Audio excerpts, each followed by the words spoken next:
reason, and I wouldn't say there's a particular thesis around that. I thought it was interesting enough to tweet that the spread has enlarged by virtue of the fact that you've got the S&P 500, the traditional index, trading at 21 times and 17 times the S&P 600.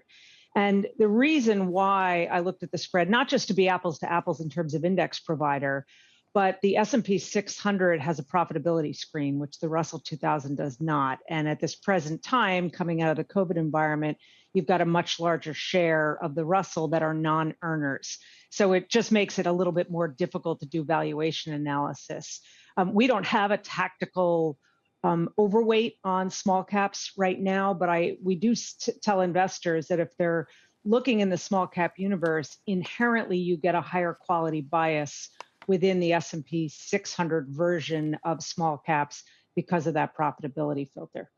Got it. I understand. So, but we had Bob on here before the break, and he was just talking about the strength of the earnings season that we've had so far. But of course, this Delta variant continues to rear its ugly head here around the world as well as in this country. So what do you think that could do to some of these smaller cap names?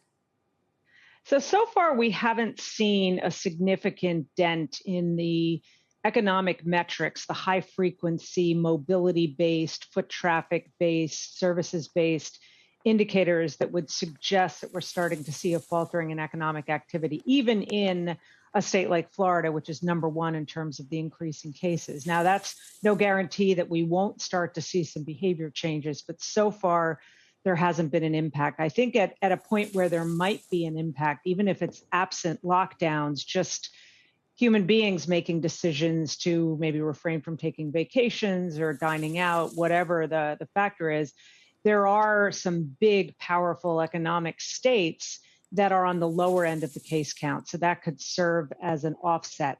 I think where the hit would come, obviously, and this is across the cap spectrum, but certainly in the small cap universe, some of these smaller businesses that have just finally been able to claw out of the weakness driven by the pandemic, especially if they were on the services side of the economy. It's just impossible at this point, and probably unnecessary at this point, to make a blanket call specific either to the economy, sectors, or types of stocks, because absent lockdowns, I think is going to be much more regional, state, local level bias in terms of trying to get a sense of how big the hit is going to be.